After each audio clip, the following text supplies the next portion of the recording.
Hello, how you doing? My name is Emanuel Aboua, and for this speech today, I'm going to break down on how I make executions on the market and like how I view the market and just in general like what a day or like a session or like an hour with me looking at the charts would look like and like what exactly am I doing. So, obviously, I know you guys might not know everything about the market or know anything at all, but I don't expect you to. So I'm gonna just go through one of my strategies that I have, and you don't have to know all the terms or know any of the concepts that I'm talking about, but it's just like watching somebody train basketball or practicing basketball. Like you don't know all the drills that he's doing, but you know the end goal at mind. So I'm just gonna start up. So what my strategy right now, what I'm doing is call it top-down analysis, right? What that means is I go from the biggest time frame in the market, right? What I'm looking right now is a chart history of the market, right? All the way dating back from 2007, right? What I'm doing, as I said again, top-down analysis is you're going from the bigger time frame, right? I'm on the weekly time frame right now, and I'm gonna work my way down to the 1 hour, right? So I'm gonna look at I call it data. Look at the data on the chart. See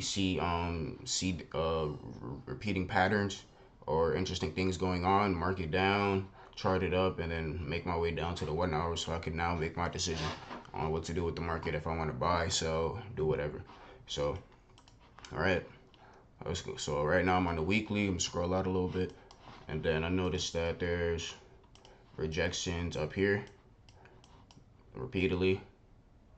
Right, market isn't there right now, but it's good to know that there's an area over here of rejection.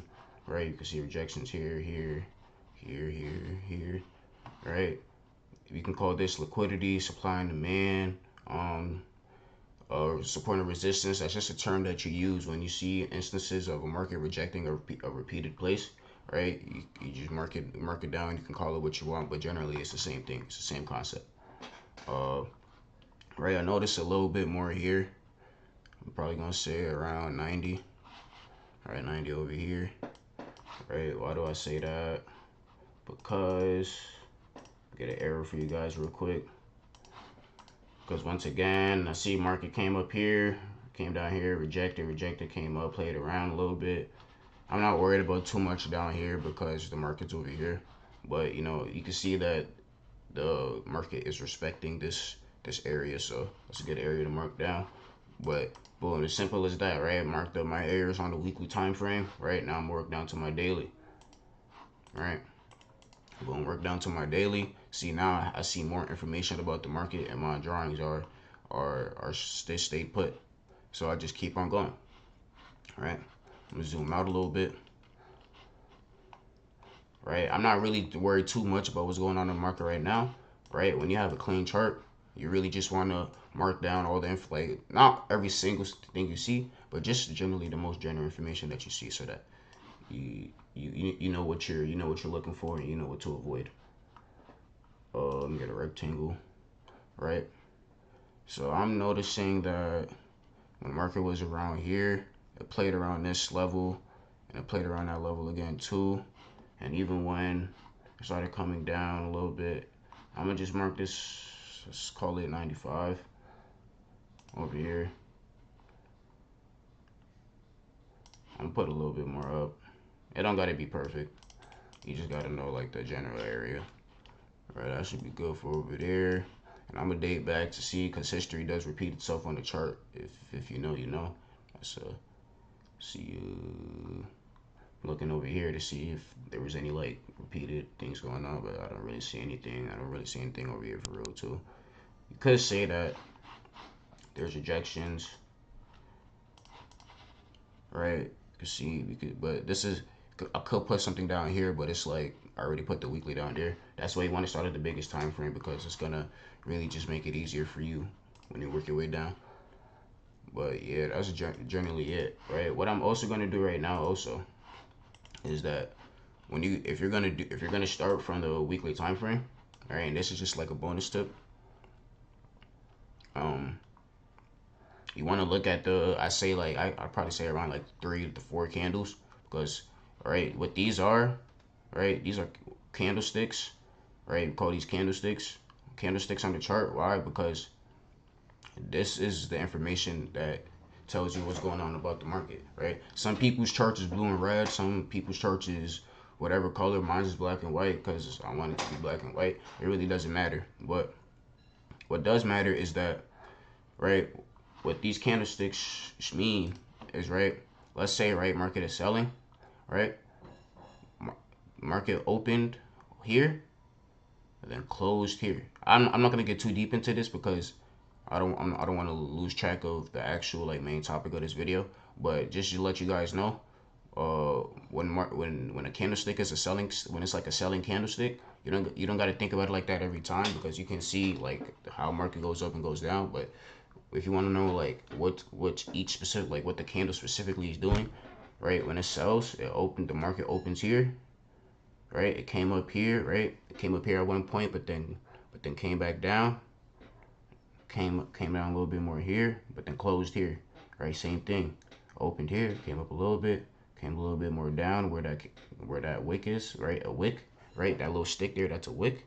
Boom, close. Right? All right, I'm not gonna. I know I kind of just delve off topic real quick, but just wanted to let you guys know that we might skip ahead or whatever. It's fine. But right back to what I was saying. Right, you want to look back to the past 3 to 4 candles when you're looking at the weekly time frame. Right, because with those 3 to 4 candles, each candle represents 1 week of the market, right? 1 week of the market. So you're gonna know what's going on. You're gonna know what happened last week in the market without looking at all of this. You could just go on the weekly time frame, because each candle represents that time frame. So if I go on the weekly, each candle represents the weekly. If I go on the daily, each candle represents a day in the chart. If I go on the 4 hour, each candle represents 4 hours in the chart. So, all right, vice versa. I could just went off topic a little bit more again, but it is a lot of information, but yeah. Uh, so I can see that from the past one, two, three, four, past 3 to 4 weeks, the market has been trending upwards. So, right, so in my mind as a trader, all right, when I'm looking at these charts, I'm thinking, okay, past 3 to 4 weeks, market's been going upwards. So that's that. I'm not gonna make it my decision now. I went on the weekly time frame. I went on the daily time frame. I marked up what I marked up. Now I'm gonna go on the 4 hour time frame and see if there's even more stuff I can find. All right. All right. So I'm gonna make this a little bit more to make this rectangle a little bit more skinnier, because I don't want it to be so gay. Okay. I'm gonna zoom out a little bit.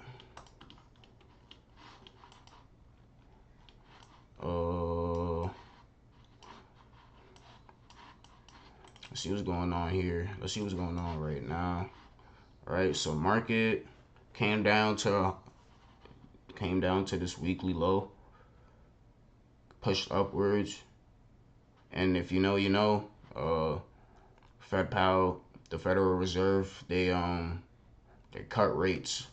So if and I know this is I'm not gonna delve too deep into that, because I'm already probably already lost some of you guys. But yeah, market came down to this weekly, came upwards, played around a little bit, rejected, started ranging, and then broke.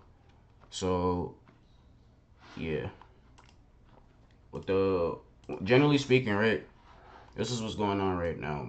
Market broke down this low. This rectangle here, I'm gonna call it, I'm at high.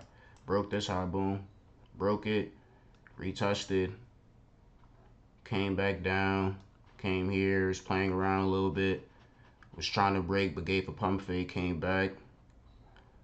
Boom, boom, did a sting, whatever. We really don't care about all of this stuff, right? But what we do care about is that it broke, retested, right? Because it broke, came back down, played a little bit, broke it again, retested, and now it's going through. So this looks like it's look like it's about to go.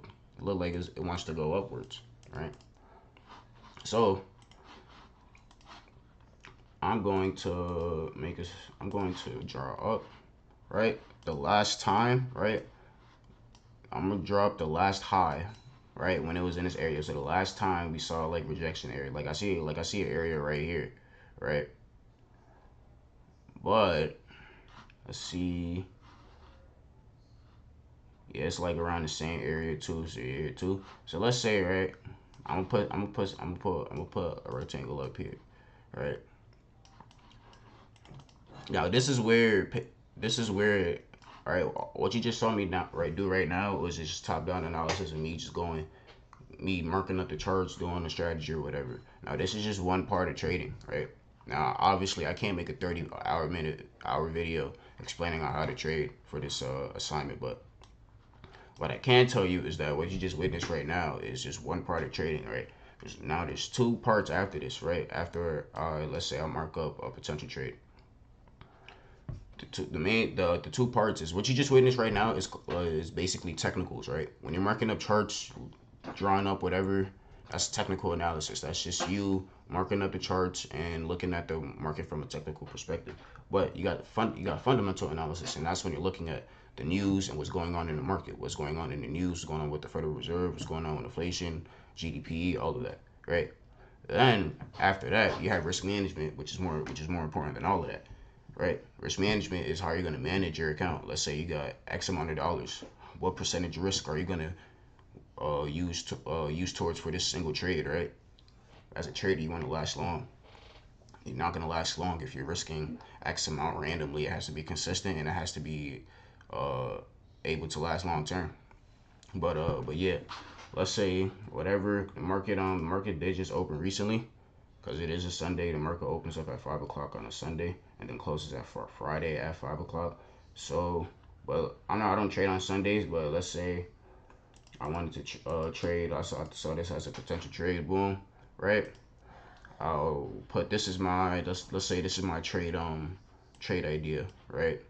I'd put my take profit right here, right around this area, because that's where the weekly is. And I like my profit. I want to put my take profit somewhere where, an area where I like, and then I'm gonna reduce my risk to reward, right? This is where risk manage. This is all risk management right here. This is like a little bit of risk management. So what I just drew up is that I'm saying that, right, market is here right now, but my idea is that market will come up, play around here, may be rejected, but eventually it will break, retest, come up, and then take profit here, right? I'm gonna reduce. This is a 2-to-1 reward, so that means I'm for every, let's say, right, I have $1 I'm risking for this trade. If I risk $1, I'm gonna make $2, right? Now if I reduce my risk to reward, now if I'm risking $1, I'm looking to make $3, vice versa. So yeah. But yeah, that's it. Hopefully you was able to get something from this video. I know it's a lot, but this is something that I do.